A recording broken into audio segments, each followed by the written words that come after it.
पीक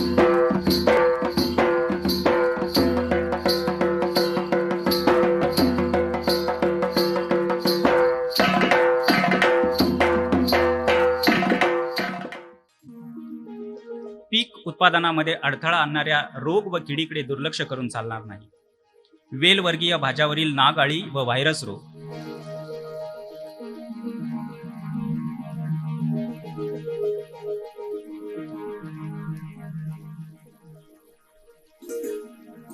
मिरचीवरील चुरडा मुरडा,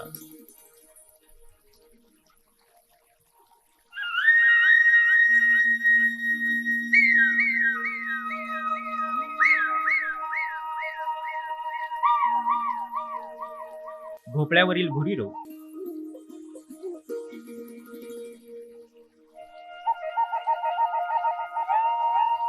द्राक्षावरील लाल्या रोग,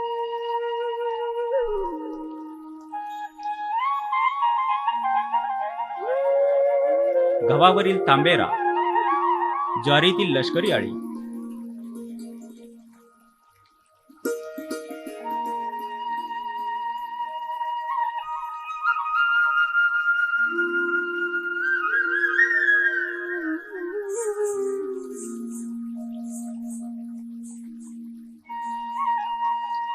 सूर्यफुलावरील केसाळ अळी,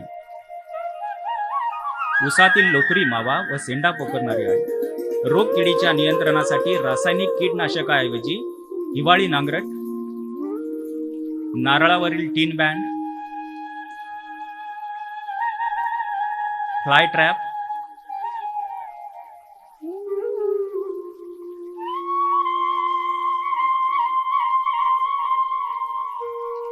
फेरोमोन ट्रॅप,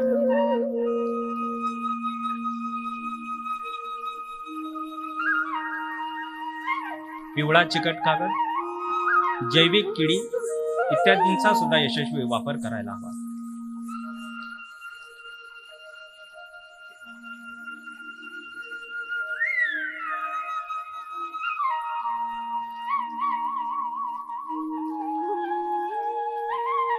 जैविक कीटनाशकांच्या वापराविषयी कृषी चिकित्सालय फलटणचे कृषी अधीक्षक म्हणतात.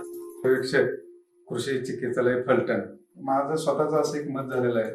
ते जे काय दशपर्णी आहे, जीवामृत आहे, त्यानंतर निमार्क आहे किंवा HNPV कल्चर आहे, हे जर जनरल ग्रॅज्युएट म्हणजे आर्ट असू द्या, कॉमर्स असू द्या किंवा सायन्स विद्यार्थ्यांनी जर भविष्यात काय जर नवीन घडवायचं असेल तर त्यांनी याचा अभ्यास करून शेतकऱ्याच्या शेतापर्यंत जर ते पोहोचवलं तर स्वतःच आर्थिक उन्नती होईल किंवा विद्यार्थ्यांनी नोकरीच्या मागे न लागता यामध्ये इन्व्हॉल्व्ह होऊन शेतकऱ्यापर्यंत जर या योजना पोहोचवल्या तर स्वतः बऱ्यापैकी याच्यातनं आर्थिक उत्पन्न मिळू शकतो.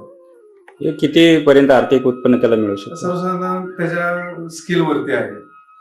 समजा शेतकऱ्याच्या शेतापर्यंत ह्या योजना व्यवस्थित जर पोहोचवल्या, त्याचं स्वतः ज्ञान जर आत्मसात केलं तर महिन्याला एक 10,000 तो इन्कम जरूर करू शकतो. आज मार्केटमध्ये आपण जर गेलो, ग्रॅज्युएट कुठला जर गेला तर त्याला 1,500 ते 2,000 जास्त पेमेंट कोण देऊ शकत नाही. ते जर हे स्वतः उत्पन्न तयार केलं तर त्यातनं त्याचं उत्पन्न तो बऱ्यापैकी कमवू शकतो. केवळ नोकरीच्याच मागे न लागता सुशिक्षित तरुणांना शेतीमध्ये आर्थिक कमाईचे अनेक मार्ग खुले आहेत. मी जे अवजार घेतले ते मिशिबिशी शक्तीचं आहे, 130D आहे आणि 13 पॉवरचं. त्याचे आंतरमशागत करण्यासाठी उपयोग होतो, सरी सोडण्यासाठी उपयोग होतो, ऊस कोळवण्यासाठी उपयोग होतो, द्राक्षबाग, केळी, पपई यामध्ये भर लावण्यासाठी उपयोग केला जातो. त्याच्यापासून पाणी सुद्धा काढता येते, विहिरीतलं पाणी, विहिरीमधले, नदीवरचं. म्हणजे अनेक पद्धतीने याचा उपयोग होतो. औषध वगैरे मारता येते, एसटी पंप नुसतं आणला त्याला जोडला की औषध वगैरे मारता येते. म्हणजे काम बऱ्यापैकी होतं, डिझेलवर चालतंय आणि बैलांच्या पेक्षा वगैरे परवडते आणि कामही चांगलं होतं.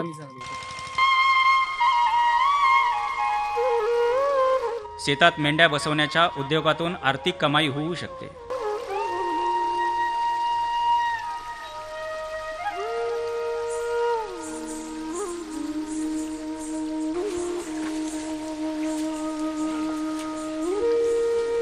ही बैलजोडी तुमची, त्याचा काय फायदा होतो का? काय बैलजोडीचा फायदा 4 महिन्यात तरी 50,000 पर्यंत. बर, दररोज किती कमाई करून देते एक? दररोज 300 कमाई 300 रुपये म्हणजे घरची शेती करून आपल्याला बाहेरचे काही पैसे मिळवून देते. बाहेरची मिळून. म्हणजे आज लोकांचा जो असा समज आहे की एक ट्रॅक्टर किंवा असं यांत्रिकीकरण जे शेतीमध्ये चाललेलं आहे त्यापेक्षा आपली देशी बैल ही चांगली कमाई करून देऊ शकतात, बरोबर. आणि त्याशिवाय खत मिळते. खत मिळते वेगवेगळ्या. आता ट्रॅक्टर काय वली चालत नसल्यामुळे पर्याय नसला तरी जनावर चालू शकते. हा, मग या बैलांची निगा काय करायला लागते? निघा दररोज एक किलो 1.5 किलो खाद्य त्यांनी हा. पाहिजे. हा. पोटभर वैरण पाहिजे. म्हणजे आपल्या घरच्या शेतामधून निघणारी वैरण त्यांना मिळू शकते. हा. गांडूळ खतामधून आर्थिक उत्पन्न मिळते हे अनेक महिलांनी दाखवून दिले आहे.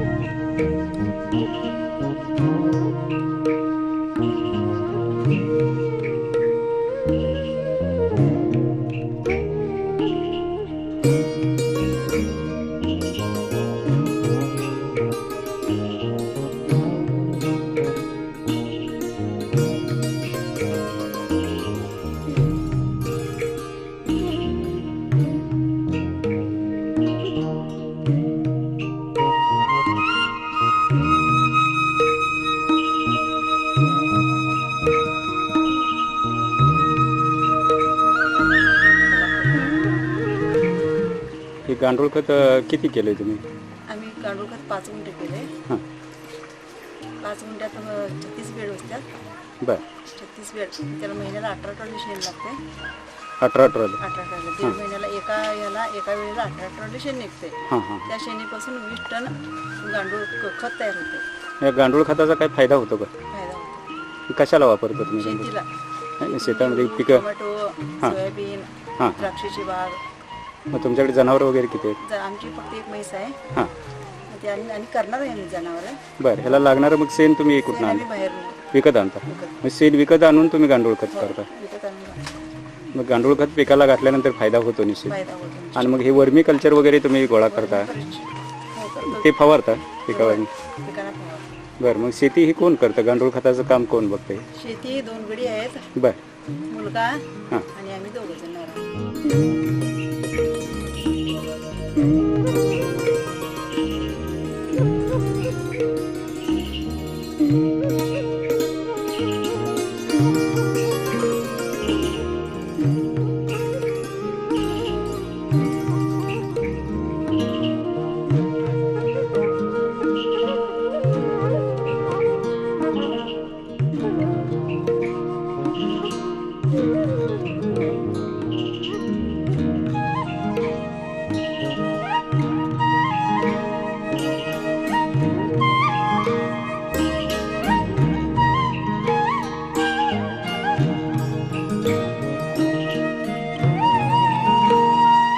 कोपर्डे येथील विजय चव्हाण म्हणतात, आज वैज्ञानिक युगात देशी गाईचं महत्त्व कराड तालुका वारकरी संघाच्या माध्यमातून आम्हाला समजल्यानंतर ह्या गायी आम्ही या ठिकाणी सांभाळलेल्या आहेत. साधारणपणे या गायींना दिवसाकाठी एक गाय आम्हाला 10 किलो शेण देते.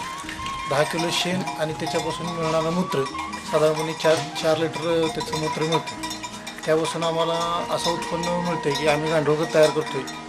ते गांडूळ खत शेताला वरदान ठरते. आता यांत्रिकी युगामध्ये बहुतेक ट्रॅक्टर म्हणा किंवा अशा पद्धतीनं सुरू आहेत आणि गायीमध्ये जर्सी गाई किंवा अशा आधुनिक पद्धतीच्या गायी हायब्रिड किंवा संकरित गायींचं प्रमाण जास्त आहे. तरीसुद्धा देशी गायींचं महत्त्व आता खूप कमी व्हायला लागलेलं आहे.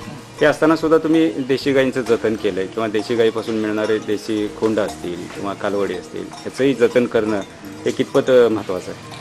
देशी गायीची खोंड त्याचबरोबर देशी गायीचं शेण त्याचबरोबर देशी गायीचं मूत्र यापासून जर तुम्हाला एक गाय जर वर्षाकाठी जर 15,000 रुपये उत्पन्न देत असेल तिने दूध न देता आणि तिला जर खोंड झाला तर तो वर्षाकाठी जर 20,000 रुपये उत्पन्न जर देत असेल तर पहिले 15 आणि हे 20 असे 35,000 रुपये जर एक गाय उत्पन्न देत असेल तर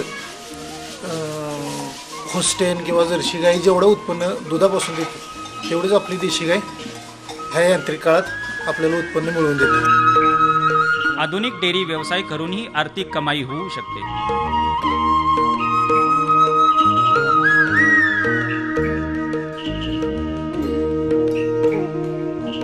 आहे